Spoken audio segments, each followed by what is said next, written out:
For nearly 30 years, my guest Carmen Harris was a professional TV writer. Her CV includes penning 2 series of an original primetime BBC One sitcom and a 10-year stint as a core writer for EastEnders. Though she still writes professionally, we're talking to her today as a healer, because that's now what takes precedence with her work. Her clients range from the unemployed to celebrities, including her famous actress daughter.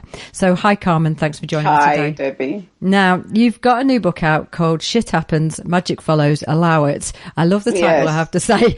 Now, where you've actually brought your life experience, your healing, and Yes. your writing all together.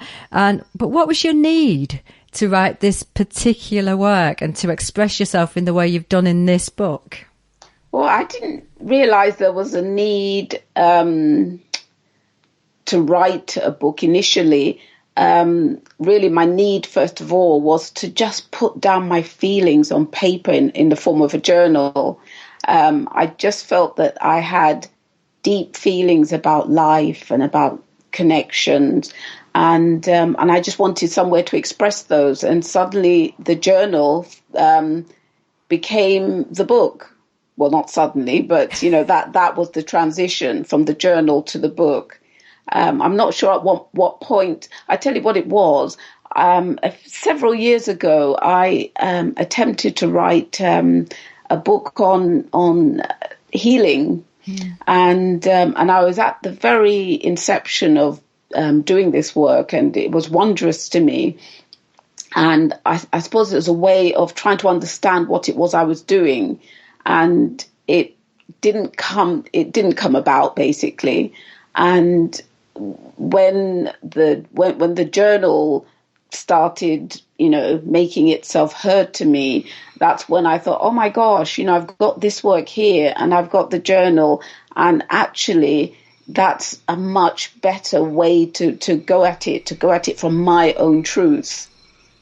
Fascinating. Now, I think the Mark Twain quote that you've actually used at the beginning really sums up the content of the book. The 2 most important days in your life are the day you were born and the day you find out why. Yes, a profound statement. Mark Twain's just, the quotes he came out with over his lifespan was just phenomenal. But chapter by chapter, it's an outline of how you found out why. But do you feel that you've now got to the why?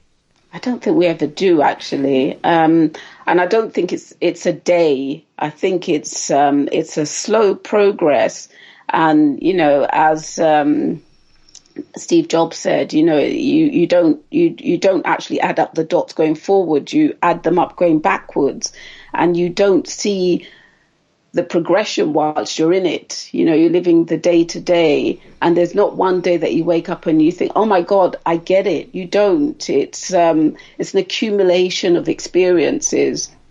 So every day you're opening your eyes to something new. Every day you're seeing how the pattern pieces are falling into place. So I don't think the day will come when I think, oh my God, here I am, I've arrived. Still more to go. Yes. I absolutely agree with you. I feel that the destination, as Steve Jobs, and you use the quote in the book, is we all share his death. And yes. And ultimately that is the accumulation where we've had enough of our experience, I feel, at that point. When we've had enough, you say? Yeah. Oh yes. When we come to our final, yeah. Yes, I feel that too. We're here to achieve so much. We set out what our aims are, and when we've achieved as much as we need to achieve in this lifetime, we kind of, decide it's a good time to go now. Yeah. Now, the subheading of the book is A Life of Challenges, Change and Miracles.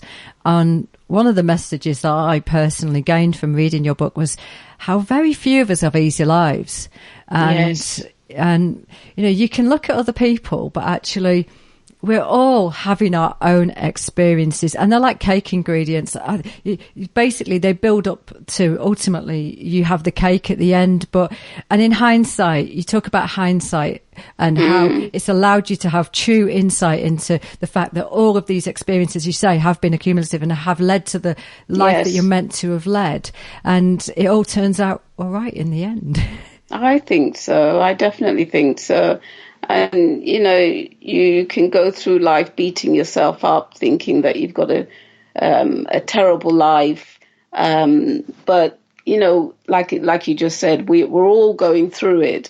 And I think one of the reasons why I wrote the book was to do with honesty and truth, that you go through life talking to people, associating with people, communing with people, and most of the time you're not with them. They're not with you because everybody's too busy putting up an impression of who they are.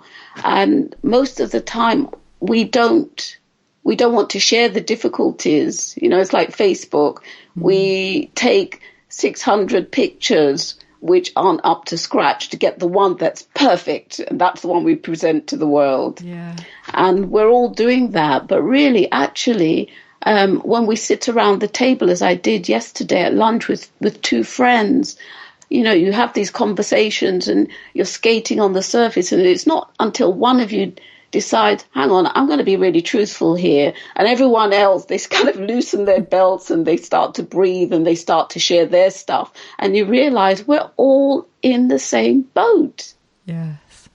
And then you go to the next level of friendship and experience and living and truth and knowledge, and it just becomes much more wonderful experience being here. It's interesting you talk about the candidness, because when I got to page 90 of your book, where you're in pursuit of becoming a novelist, I was almost shouting at the book, I have to say, don't give up, Carmen, no, come on. I got so involved with your story, because it really was an odyssey, wasn't it? But that's me trying to write my novel. Yes. Is that the section? I can't remember where. Absolutely, page 19. yeah. Yes, it was a real odyssey, and I still think that that chapter of the book is still open. That I'm going to go back there again and make sure it happens. And I now know why it didn't happen. It's because really I wasn't coming at my novel. I was writing a novel called Soon Come Home, and I wasn't coming at it from this place that I now know. It was mostly from my head. And I think in the same way that, my journal combined with this other book that I was writing, in the same way that they came together, I think that now when I pick up that piece of work again and come at it from this place where I am, the two things will combine and make a much more powerful impact. Astonishing. I really did find the book very inspiring because of you. But it was because of your candidness, to be honest, because we see, as you say, the authenticity has been lost. We see the, success all over the media and people sharing only the success and as you say, of their lifestyles. They've taken the 600 pictures to, almost try and promote themselves as being, look how great my life is. And it's making comparisons very easy but also quite depressing to make quite regular. Yeah, how can you match up to what's out there? And the thing is, because I see so many different types of people, I see behind the facade more than most people, people who have a public image. Once they walk through the door, what's the point of, wearing that mask when they're here for help? They have to put that mask aside, and it's then that you see who they really are, and who they really are is who we all are. We're people trying to work this out. We're people on this journey, and a lot of the times it's rocky because we don't have the information to help us make sense of it. Absolutely. And you show that clearly in the book success really wasn't easy for you. It isn't easy in general. No. And it's an everyday discipline. It's having faith, doing the work, and and dreaming and believing you're doing the right thing. Yes. I constantly got that feeling from your book. You just knew that you were doing the right thing all of the time, and it led you to the next stage and the next stage. And you get times when you feel that you do want to give up and that you don't know what the next step to take is. But once you start seeing things in terms of energy, everything changes. Nothing's ever the same again. You never go backwards, because we're all vibrating frequencies. And, you know, if I have an emotion, if I wake up in sadness or fear or grief, I no longer take it personally, because I know that all it is that my frequencies are low, and through some tool or technique, I'm able to raise my frequency, and I can actually change my vibration from those, you know, for want of a better word, lower vibration to something higher. And once you're in that higher vibration, you can do anything. You know, when you're happy, when you're joyful, when you're confident, when you're bright, when you're shining, everything's there for you. But obviously you can't see that when you're in the other vibrations, which are much lower. I feel it's like being a kid in a sweet shop. Yeah. And you've got the choice, and you can overwhelm yourself, or you can start to become focused on the ones that Yes. you really like and work for you and make you feel good all of the time. And it's about starting to make that choice far more. Like you said, there's so many things coming at you. Apparently there are like 2 million sensations per second coming at you in life. Yeah. And your subconscious has got to make sense of that. And so your subconscious only allows in about 200,000 sensations. So it is like being assailed by too many things. And once you decide in your life, what is it that's important to me? What is it that I want to do? Then you can put all your energies in that area. And, you know, because reality is what you make it. You can perceive any number of situations, any number of things. But if you choose to perceive that my reality is here, this channel, then you can bring all your energies to bear. And life becomes a lot simpler, a lot happier, a lot less stressful. Do you think, you know, if reality is what you make it, do you think life is by design? Totally. I mean, I've designed my life, well, not previously, but now every day I wake up, I design my life. Every day I go to sleep, I design my life. If I have a problem that's facing me, and I did it last night, you know, I go to sleep and I make the intention, I design the intention that I'm going to have the answer come the morning. And the answer will be the perfect answer. And I wake up and never fails. If it doesn't happen first thing throughout the day, if I don't get stressed about it, the answer comes to me. As a healer, do you feel that you not only draw from your own personal knowledge, but you're pulling from that? Oh, yes. It's I've learned to trust my intuition more. I've always been told by psychics that I'm very psychic, and I know we're all psychic. We all, you know, once we relax into our 5 senses, we start entering the 5th and 6th senses. But I've learned to trust that a lot more. So, and I have to, because in the healing sense, it's not all about just the body. It's not all about just the mind. It's about actually the field that surrounds us, the energy field that surrounds us. Everything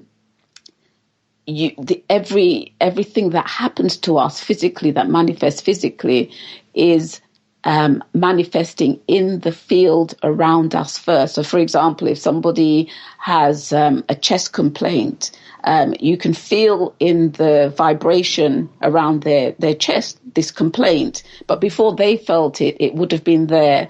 So I'm able to actually sense, and this is me using my intuition, I'm able to actually sense where there are issues in the body. I'm not sure if I'm going off tangent, but I'm able to sense in the energy field where a problem might arise in the body. And, you know, you can't do that by using your thinking mind. You've got to go into another part of yourself. I was trained by someone a few years ago who said to me that when people walked into her clinic, she could just see where the issues were on the body. And at the time, I thought she was a bit mad, in all honesty. But as time has gone on, that is, for me, because I work full time in my clinic, I see so many people that there are times when people come through the door, I'm very clear about what's happening with them, because you can energetically see the disturbance in their body. It's really fascinating.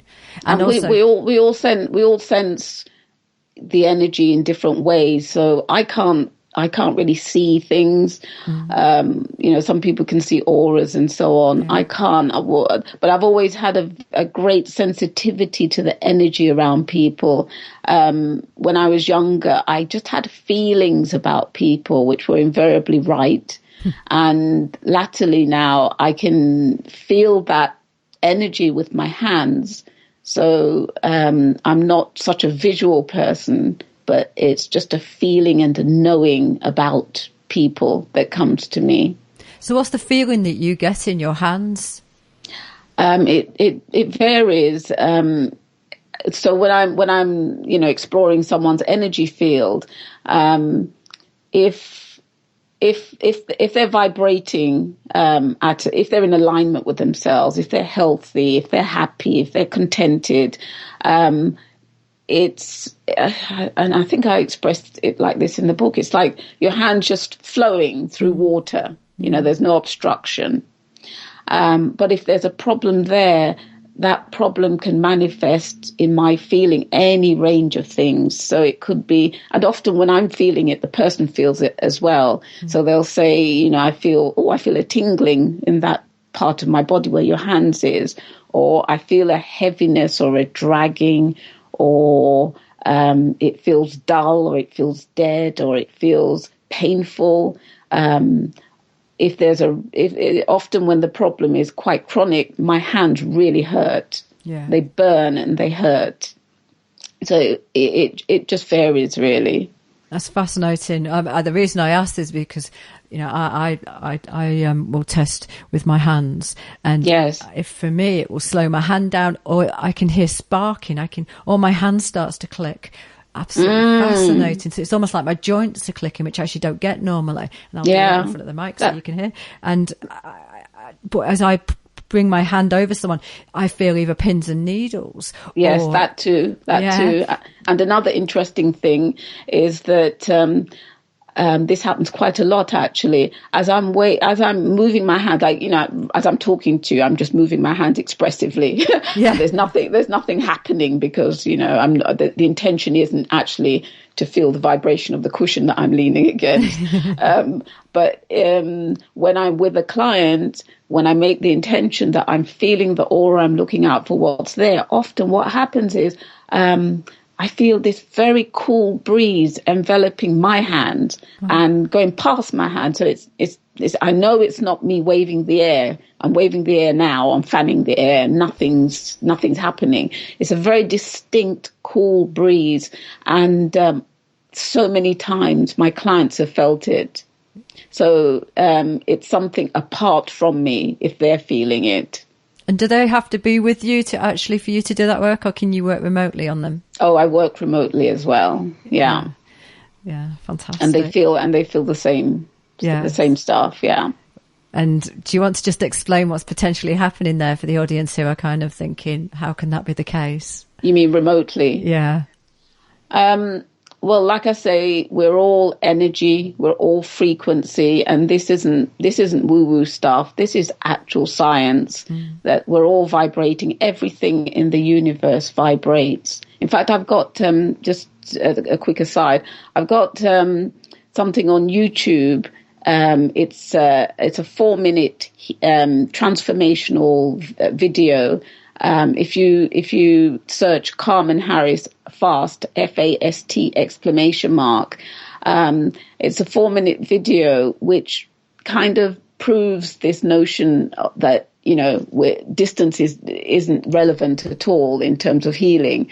What it is that if you're feeling fearful or sad or angry, you listen to this video, and I'm transmitting energies over time, over space, and it actually transforms your emotions. It raises your frequency, and it actually works. There's so many people who've written comments and people who haven't written comments but have phoned me, text me, blah, blah. So that, if you want to test it for yourself, just try that video on YouTube. But the reason why it works is because we're all energy, we're all frequency, and Time is an illusion. Time is a man-made thing for us to be able to demarcate events, activities, and so on. But, we're existing now. We're existing in the past. We're existing in the future. We're not stuck in any frame at all, because our this aura that I was talking about, we're enveloped by this frequency, this energy, every single one of us. And this frequency, this energy, it emanates outwards, and it touches the next person and the next person and the next person. So we're all connected. We're all one. This isn't some, cute Facebook meme. We're all one. It's actually true. We're all one. So if you and I are connected, I can enter your energy field and with your permission, manipulate that field through intention. Intention is a really powerful, magical force in the universe. If I make the intention that I'm going to enter your field and assess what's going on in your field and raise the frequency of your vibration, that's what happens. I talk about intention a lot in my book. Yes. If you want to do something, that's one thing. But if you make the solid intention that you are going to do something, that it is going to happen, that it's happened already, we can actually, because we're frequency, this body of mine is simply an illusion. And I couldn't understand what people were talking about when they said this, that, the solid objects, this body, that chair is just an illusion. It's vibrating frequencies. But we're talking about the most basic level of who and what we are. We're vibrating energy frequencies. So if that's what I am, if that's what you are, we can merge and things can change and shift with that merge. Absolutely. And I'm just going to add to that, Lynn McTaggart recently was writing a piece about some scientists who were showing that they were altering time, decisions that were made in time. And so, that's where science is starting to merge in regards to our perspective in regards to how time functions. And it's a really interesting piece of research about how they were doing stuff in the future and in the past to actually alter decisions that had happened. Totally, yeah. All, and I've read a piece of research where people were here. I'm not even going to go there actually, because it wasn't complicated, but it was very strange. It was about people being altered in the past, but being altered from the time frame of the present. But there's lots of research out there that proves that, we are malleable, and we can change ourselves and we can change each other by plugging into this universal energy, this frequency that we are.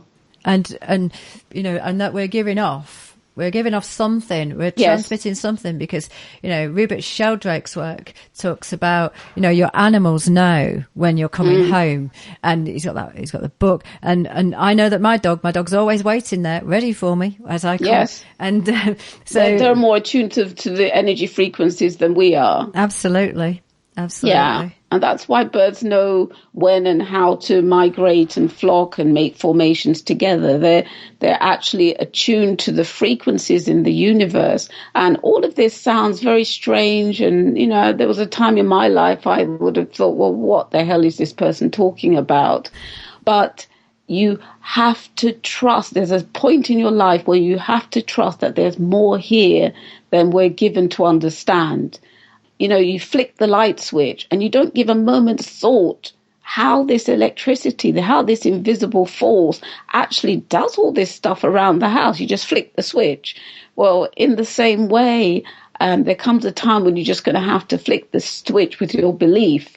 And when you start doing that, then everything starts to fall into place. Take it on trust that all these people who have discovered these other dimensions in the universe, they're not all mad. Some of them might be mad. I might be mad, but not all of them can be mad. There's got to be more than what we can sense with our 5 physical senses.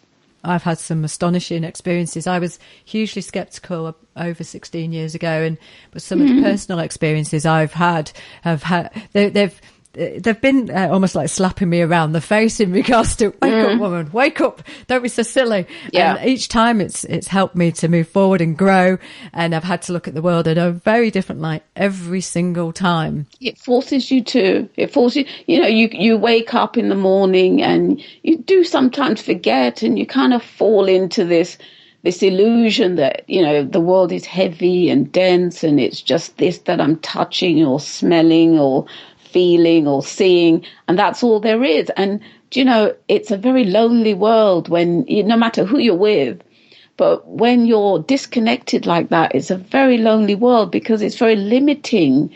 All you have are the people and the things around you.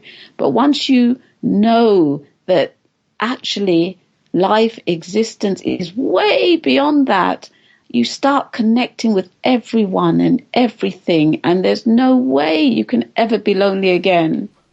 Now, you pose a really interesting question at the beginning of the book. Are we fulfilling our highest purpose? And you go on to talk about the scientists cracking the gene code, but you ask, are we deciphering the code, how to live our ultimate potential as human beings? I think this is what you're referring to, aren't you, ultimately, in regards to this would be living our full potential. But yes, if we did live to our full potential, what do you think the world would potentially be like? Oh my gosh. Well, love would be the ultimate frequency, the ultimate vibration that would affect everything and everyone. You wouldn't need anything like money. You wouldn't need anyone. There wouldn't be people in power over other people, because we would all know that we possess ultimate power. This economy would fall apart and it would resurrect in a completely different form. It will be more free-floating, more flowing, more connected. It would just be a really beautiful energy. Things would work out somehow because we would all have faith that we're here for a reason, and we're actually exploiting our reason. Every product, every service would be for the advancement of mankind. Can you imagine that? Because right now, all the products and services out there, it's all about profit. It's all about built-in obsolescence. It's all about getting more stuff. And the stuff that we're getting more and more of, none of it makes us happy. What makes us happy is to be in communities where we're connected with one another, and we're exploiting our creativity, because we're creative beings. Every one of us is here to create something. Every single one of us. And I believe a lot of the illnesses, a lot of the depression around is to do with the suppression of our creativity. And it might be that, if we were all living our potential, that somebody would decide that they sweeping the road is what they want to do. Somebody would decide that, going down the sewers is what they want to do. Somehow it would all work out. We'd all be doing what we want to do. And it wouldn't be that we'd all be film stars and we'd all be,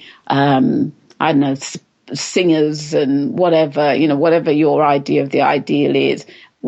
Everything would fall into place, and we'd be doing what we want to do. And ultimately that would be about servicing the next person, the community. I completely agree.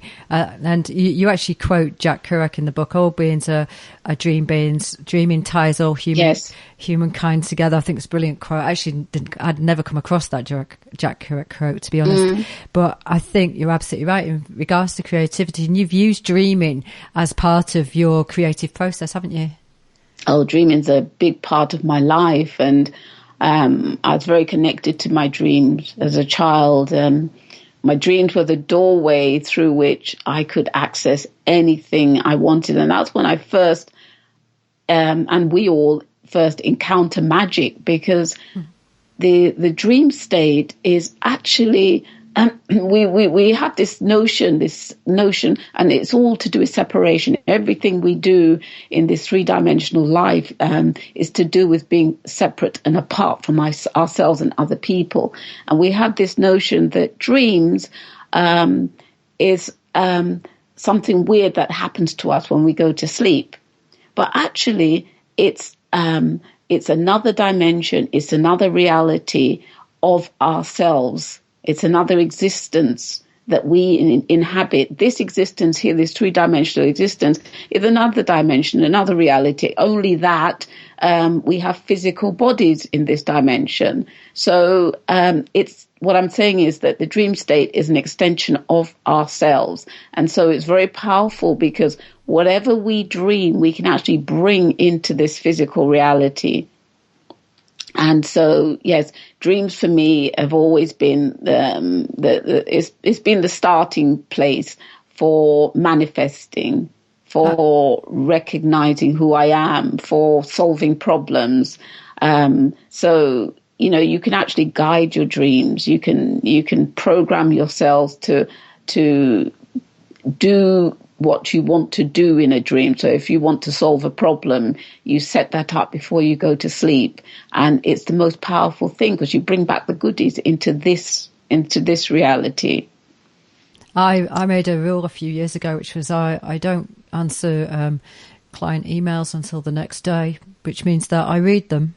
And then I always answer them. And I've allowed myself to cogitate on it overnight. And it's always fascinating, the difference in how I would have actually responded. For me, it's absolutely profound. It really did show me that leaving the time and giving that opportunity to be more creative allows me to almost expand what I would have done with that client. Whereas if I'd answered it immediately, they would have had a very different response probably. Yes, I agree with you. And when I was writing for television a lot of my scripts were written this way. I'd write, the rudimentary outline and I'd go into my dreams and wake up and, having made the intention, not realizing that that's what I was doing, but having made the intention that this was something that needed attention from a higher level. And then I'd wake up and everything would fall into place. So, I'd have my notepad by my bedside and I'd be scribbling and all the blank spaces would be filled out and it would be a completely different, much more enriched script. And you're right, in the same way that when it comes to clients, yes, you gain your insights if you place that client in mind and you go to sleep. With the intention of receiving answers. Everything's there. Everything's in the dream state.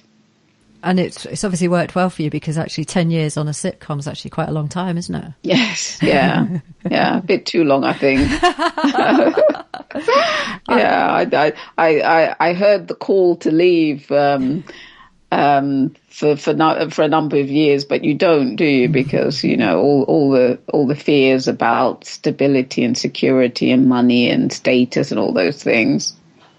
But yeah, it was a good time whilst it lasted.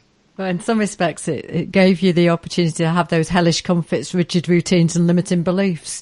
Yes. I imagine that you talk about in the book, because when you're talking about those things that we keep doing, which actually stop us from moving into that dream state, stop us from having the beliefs and the actual ultimate belief that we can be different than we are. And you actually use those dreams to actually see yourself moving forward, didn't you, all the time? I thought it was fascinating. All the time. Yeah, all the time. And just going back to writing on the sitcom, I realized that, because I studied sociology when I was at university, and I realized that the sociology, the writing sitcoms, all of that fed into what I'm doing now with clients, because it's all about backstory. It's all about motivation. So you can't write up a character and give them words unless those words relates to their internal reality. i.e. their backstory. So in the same way, when a client comes and they give you their story, their version of what they think is happening to them, you know that whatever they're saying, that's not the issue. That's not the problem. Actually, everything comes from their backstory. What's gone before, what their subconscious beliefs are, what's actually driving their script is unseen. And as a healer and a writer, you have to uncover what those unseen stories are, what those unseen or forgotten scripts are. And so it's all in the same pot. Yeah, and you actually talk about those stories in regards to your mother dying and the abandonment you felt and the realization that you'd created stories throughout your life and interwoven them. Yes. It was the week of my 13th birthday when my mother died. And I thought I dealt with it. I was a pretty strong, disciplined, not forthright, but, determined child. And my job as I saw it was to look after my father. And that came from the fact that, and this was part of my backstory, that when my mother she was in pain for a lot of her life, and she was ill for a lot of her life, and my job was to sleep with her at night because my father worked at night, and she'd cry out in pain and she'd say to me, "Look after your father." And if there's anybody who's in that situation now, please don't put that burden on your child, because I took on that as a mission. I would look after my father in the absence of my mother. So I became quite strong there, and bottled up my emotions, didn't know I was doing it. And what I'd never dealt with was that feeling, that raw, deep feeling of abandonment, that my mother had abandoned me. It was almost like she was saying, I'm going now, and the thing that matters to me is that you look after your father, and my leaving you is of no consequence. Of course, that wasn't how it went, but that's the story that I bottled up for many, many, many years, and caused me to be unstable without me realizing it, emotionally unstable. So, yeah. And the other side of, I'm just going to move on in regards to death, and move away from stories to actually an experience you had with Kundalini, which actually you learnt that death is not the end. Yes. And do you want to explain your thoughts around this and how you now see it can be great transformation and lead to growth and change? Yeah, when somebody dies, it's they leave a hole, don't they? They leave a void in our lives, and it's almost as though they've taken us with them. But actually, it's a time of renewal, because it's such a deep, dark shock to our system that it shakes everything up, and it's an opportunity to plant new earth, for new shoots to come up around who we really are. Because what we do is we attach our identity to that person, to that story that person carried, and actually it's a time to reassess whether that story was true, whether I was that abandoned child, whether I too needed to fear death because my mother had been dying for so long, whether I was, because I suffered from many ailments to do with my heart. But that was my mother's story. I'd taken that on because I was living with her. I was in her vibration. So all the things that she worried about, I worried about. But with her death, I didn't need to be that person anymore. So it's a time for real reassessment, because, death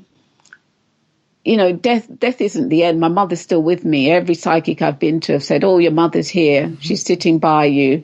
And I know that, she's always with me, and I call upon her during my healing as well. And what she served a function in my life. She taught me many things by dying, she taught me that I needed to. She taught me to be strong. But initially, I was strong in the wrong way. I was strong in the way that denied my emotions. And what I was taught was to be strong in another way where I could reveal my vulnerabilities and come through that. So death teaches us many things. It's not the end. It's a time of renewal. It's a time of growth. It's a time of transformation. It's a time of realization. It's a time for us to step up and out of the shadow of that person's death. I also have experienced, when I saw a psychic a few years ago, she said, there's someone sat with you, and almost matter-of-factly, I never even thought about it. I just said, oh, that's my nana. I have conversations with her all the time. And yes. I'd never actually thought about the fact that this might seem odd. But she's no. And I know that I could be walking along and suddenly I'll slow my pace down and and I won't understand why. But then I'll start to have thoughts, and then I'll start to almost have a conversation in my head for a little bit, which probably sounds a bit mad for some people, but I can hear her voice quite clearly, giving me advice about what I should potentially be doing. And after my walks, I always feel quite good, to be honest. Yes. Well, you know what? Quite so many times when I'm healing a person, spirit comes to me. I'll ask the person, has somebody died recently? Are they female? Are they male? Did their name begin with? Because it comes, I feel a shimmer, and I feel and goosebumps, and it's always the same feeling, and I know that spirit is there with me. And a lot of people, they would have thought that situation, had they not experienced it, they would have thought that situation would have been really spooky and really weird and really frightening. But when it happens, it's the most natural thing in the world. And the person with me never feels spooked, never feels frightened, because it's always such a beautiful energy. And it's always that person who's deceased coming through to help with the healing process, to fortify whatever it is I'm doing. And I never call the person. They always make their appearance. Yeah. And that person always recognizes the energy. They always feel the energy. And it's just fantastic. Now, you were talking about taking on the illness and the story of your family, and you made me laugh when you tell the story in the book about your rheumatoid arthritis, and you start talking to your thumb about the pain that it's in, and then you resolve your teeth and your eyesight. Do you just want to tell people about that? Because I think it's a great insight in regards to how we often create illness in our body and how we can remove it. Because you have removed it. The tooth is the one that stands out for me, because I'd had a temporary crown fitted, and I went to Brazil for a holiday, and it was the last day or last couple of days before we were due to come back, and my dentist had warned me. He'd said, this is a temporary crown, you've got to be careful, don't eat anything sticky or hard. And of course, I completely forgot, and I was crunching a Brazil nut in Brazil, and I heard my tooth shatter. I thought, oh my God, because underneath was my root. I think, it's a root canal, and I knew I'd done something so stupid. Anyhow, came to the UK. My new dentist took an X-ray and said immediately, what you've done is you've caused damage down into the root by, damaging the crown. And now we're going to have to take the whole tooth out. And I was so devastated, because, he was talking about a false tooth or, a bridge, or just a gap, and I just thought, I can't be having this. This is not happening to me. And this was way before, actually not way before, but several years before I discovered that I was a healer. And I came home and I was so determined. I thought, this is not going to happen. So I started talking to myself in the mirror. I started talking to my tooth. obviously when the family weren't around. And I started telling my tooth, this isn't going to happen. You're okay. You're okay. There's nothing wrong with you. There's absolutely nothing wrong with you. And I started visualizing that my tooth was healthy and it was strong. And I was just determined that this tooth was not going to go. I was quite vain as well. Who wants to lose a tooth anyway? So I went back to the dentist. This was like a week-long session every day, educating my tooth to be the tooth it needed to be. And went back to the dentist, and he had all his extraction tools lined up.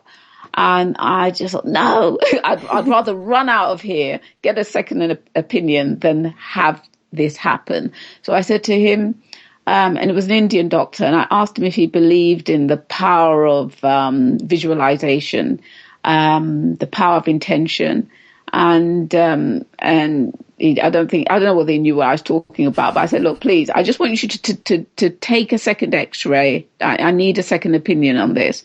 And so, to his credit, he took another X-ray, and he was examining this thing every which way, upside down, left and right, and frowning and sighing.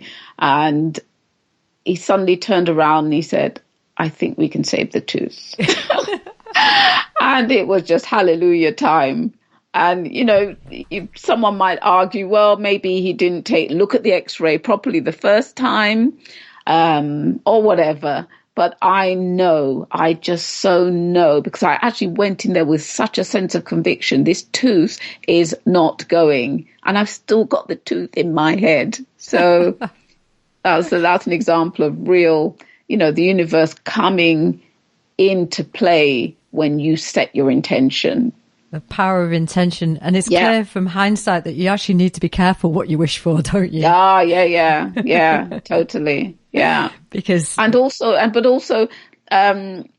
Also wish for what you want, but know that the universe will deliver, but also it will deliver. It might deliver better. It might deliver in a different guise. You might feel that I want this situation to happen, but actually a parallel situation happened, which is actually a much better result, a much better outcome for you. You have to be careful how you say it. A few years ago, I was saying I needed a break and fell out of the back door and actually broke my foot. Yes, yeah. And I always say my favorite phrase, which I've just got to stop saying, if I'm annoyed with something, I say, I'm sick and tired. And I can hear myself saying it. No, I don't want to be sick. No, I don't want to be tired. I'm sick and tired of this. I'm still trying to find a way of expressing, that kind of frustration without saying those words. Now, finally, I love the cake dome story where you bought it decades earlier. I was living in a housing association flat, maisonette actually, and I had the tiniest kitchen. Now I have a bigger kitchen where I am, and it was the tiniest kitchen. And I saw this glass fluted domed cake thing. I love cake, by the way. And there's no way it would have fit in that kitchen. And the idea was I was going to buy it for my new home. I was determined that I was getting out of that housing association maisonette and I was going to have my own home bought. And so I put it away in the cupboard, and that was my symbol. When I get to my new home, this cake dome will hold pride of place in my new bigger kitchen. And it stayed there for, I think, 8 years, something like that. And I dreamt of this.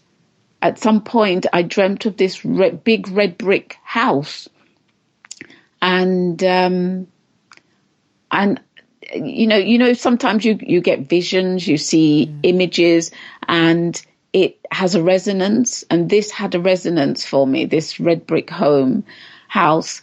And 8 years later, I got together with my partner. This was way back in the past. I got together with my partner. We decided that we were going to buy a home together, and we had a whole series of setbacks trying to buy our first home. And it was meant to be because something fluky happened with getting the mortgage. We couldn't get the mortgage because we were both self-employed at the time. And a friend who worked at one of my script editors at the BBC, her husband actually happened to be the director of a big mortgage company. And I got the mortgage through her when we were just about to give up hope. And this home that we purchased was red brick, and a red brick Victorian home, big home. And the cake dome left the maisonette and is now in my kitchen, my bigger kitchen in my new home. You just not new now, but yeah, it was then. So it's interesting how you just knew that was going to unfold eventually. Yeah, and the cake dome was the symbol. You need to hold on to something that is symbolic of what and when the change will be, because that makes it even more real. Because we're three-dimensional, so tangible things connect us to the intangible. So that was my tangible connection to how the universe was going to play out my story. If you were to give us one piece of advice in hindsight, what would you tell us to do differently? What, for myself or to the audience? To the audience. Oh, for the audience. Yeah. Make every day a new day. Forgiveness is the biggest thing. We do stuff in life that we're not proud of, that disappoints us, that we regret. Make every day a new day by forgiving yourself for what's gone the day before and starting anew. Today is where I'm going to do this or be this or have this, forgetting what I did yesterday, because yesterday is gone and today is what matters. That's my advice. Carmen Harris, thank you very much for coming on Natural Health Radio and Food for Thought today. It's been an absolute pleasure to talk to you. Thank you, Debbie. It's lovely talking to you too.